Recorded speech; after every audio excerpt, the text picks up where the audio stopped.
ಇನ್ನು ಬೆಳಗಾವಿ ಅನ್ನದಾತನ ಬದುಕಿಗೆ ಬಿತ್ತು ಬಿಸಿಲಿನ ಕಂಟಕ. ಬಿಸಿಲಿನ ಹೊಡೆತಕ್ಕೆ ಸಿಲುಕಿ ಒಣಗಿದೆ ಕೊತ್ತಂಬರಿ ಬೆಳೆ. ಸೂಕ್ತ ದರ ಸಿಗ್ತಾ ಇಲ್ಲ. ಕೈಯಾರೆ ಬೆಳೆದಂತ ಬೆಳೆ ನಾಶ ಆಗ್ತಾ ಇರುವಂತದ್ದು. ರೈತರು ಇದೀಗ ಕಣ್ಣೀರನ್ನ ಇಡ್ತಿದ್ದಾರೆ. ಬೆಳಗಾವಿ ಅನ್ನದಾತನ ಬದುಕಿಗೆ ಬಿಸಿಲಿನ ಕಂಟಕ ಎದುರಾಗಿದೆ. ಬಿಸಿಲಿನ ಹೊಡೆತಕ್ಕೆ ಕೊತ್ತಂಬರಿ ಬೆಳೆ ಸಿಲುಕಿಕೊಂಡಿದೆ, ಒಣಗೋಗಿದೆ. ಸೂಕ್ತ ದರ ಕೂಡ ಸಿಗ್ತಾ ಇಲ್ಲ.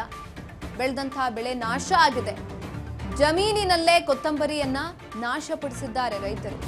ನಾಶಪಡಿಸಿ ಆಕ್ರೋಶವನ್ನ ಹೊರಹಾಕ್ತಿದ್ದಾರೆ. ಕಡೋಲಿ, ಕೇದನೂರಿನಲ್ಲಿ ಪ್ರಕೃತಿ ವಿಕೋಪಕ್ಕೆ ಪರದಾಡ್ತಿದ್ದಾರೆ ಅಲ್ಲಿರುವಂತಹ ರೈತರು. ಒಂದ್ ಕಡೆನಲ್ಲಿ ಮಳೆ ಬರ್ತಾ ಇಲ್ಲ, ಮತ್ತೊಂದು ಕಡೆನಲ್ಲಿ ಸರಿಯಾದಂತಹ ಬೆಲೆ ಸಿಗ್ತಾ ಇಲ್ಲ. ಸಾಲ ಸೋಲ ಮಾಡಿ ಹೇಗೋ ಒಂದಿಷ್ಟು ಅದರಿಂದ ಲಾಭವನ್ನ ತೆಗೆದುಕೊಳ್ಳೋಣ ಅನ್ನುವಂಥ ನಿರೀಕ್ಷೆಗಳನ್ನ ಇಟ್ಕೊಂಡು ಬೆಳೆಯನ್ನ ಬೆಳೆದಿರ್ತಾರೆ. ಆದ್ರೆ ಈ ರೀತಿಯಾಗಿ ಆಗೋಗುತ್ತೆ. ಅವ್ರಿಗೂ ಕೂಡ ಏನ್ ಮಾಡಬೇಕು ಅಂತ ಗೊತ್ತಾಗೋದಿಲ್ಲ. ಇವಾಗ ತಗೊಂಡು ಅದನ್ನ ಮಾರ್ಕೆಟಿಗೆ ತಗೊಂಡೋಗಿ ಮಾರ್ಕೆಟಿಗೆ ಹಾಕಿ ಅದರಿಂದ ಏನಾದ್ರು ತಗೊಳ್ಳೋಣ 10 ರೂಪಾಯಿ ಬರುತ್ತೆ ಅಂದ್ರೆ ಅಲ್ಲಿಗೆ ಅಷ್ಟೇ ಖರ್ಚು ಬಂದಿರುತ್ತೆ. ಅದಕ್ಕೆ ಯಾಕೆ ನಾವು ಮಾರ್ಕೆಟಿಗೆ ತೆಗೆದುಕೊಂಡು ಹೋಗ್ಬೇಕು ಅನ್ನುವ ನಿಟ್ಟಿನಲ್ಲಿ ಅವರೇ ನಾಶ ಮಾಡ್ತಿದ್ದಾರೆ ಬೆಳೆನ.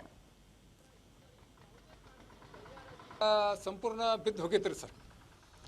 ಸಂಪೂರ್ಣ ಅಂದ್ರೆ ಏನ್ರಿ, ಈ ರೈತ ಏನು ಓದಿದ್ದಲ್ರಿ, ಗಂಟುಗಳು ಅಲ್ಲೇ ಬಿಟ್ಟು ಬಂದಿದ್ದಾರೆ. ಯಾಕಂದ್ರೆ ಟೆಂಪೋ ಹೊಡ್ಗಿ ಕೊಡಾಕೊಂಡು ಅವ್ನ ಕಡೆ ರೊಕ್ಕ ಎಲ್ಲ ಆಗ್ತೈತೆ. ಕೇಳಾಕ್ರಿ ಎಲ್ಲಿ ಹೋಗೋದು ಅಂತ ಅದೇನು ಗಂಟುಗಳು ಹೋದಾರಲ್ಲ, ಗಂಟುಗಳು ಅಲ್ಲೇ ರೀ.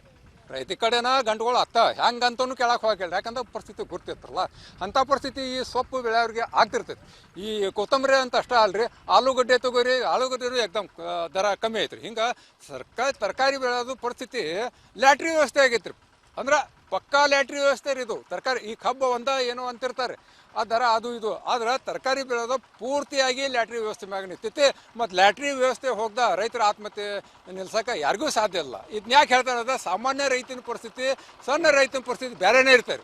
ಸಣ್ಣ ರೈತ ಇಂಥ ತರಕಾರಿ ಬೆಳೆ ಬೆಳಿತಾರೆ. 1 ತಿಂಗಳು 2 ತಿಂಗಳು ರೈತರಿಗೆ ಮಾರ್ಕೆಟ್ ಹೋಗ್ತಿದ್ವಿ, ರೊಕ್ಕ ಬರ್ತೈತಿ ಅಂತ ಬೆಳಿತಿರ್ತಾರೆ. ಆಸೆ ಮ್ಯಾಗ ಬೆಳೆದಿದ್ದು ಅದು ಹಿಂಗಾಗ್ತೈತ್ರಿ ಸರ್.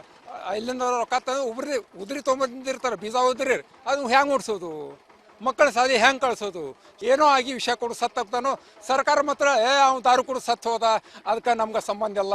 ಖಾಸಗಿ ಸಾಲ ತಿಕ್ತಿದ್ದ ಸತ್ತು ಹೋದ, ಅದಕ್ಕೆ ನಮ್ಗೆ ಕಾನೂನ್ಗೆ ಅದಕ್ಕೆ ಹೊಂದಂಗಿಲ್ಲ, ಸತ್ತು ಹೋದ್ರೆ ಸತ್ತು ಹೋತು ಅಂತ ಮುಗಿಸ್ಬಿಡ್ತಾರೆ, ಅಧ್ಯಾಯ ಮುಗಿಸ್ಬಿಡ್ತಾರೆ. ಇದು ವ್ಯವಸ್ಥೆ ಅಲ್ಲ. ಮಾನ್ಯ ಡಿ.ಕೆ. ಶಿವಕುಮಾರ್ಗೆ ನಾವು ಇಲ್ಲಿಂದ ಮನವಿ ಮಾಡ್ತೀವಿ. ಪರಿಸ್ಥಿತಿ ಭಾಳ ಕೆಟ್ಟಾಗೈತೆ. ರೈತನ ಮಗ ಅಂದ್ರೆ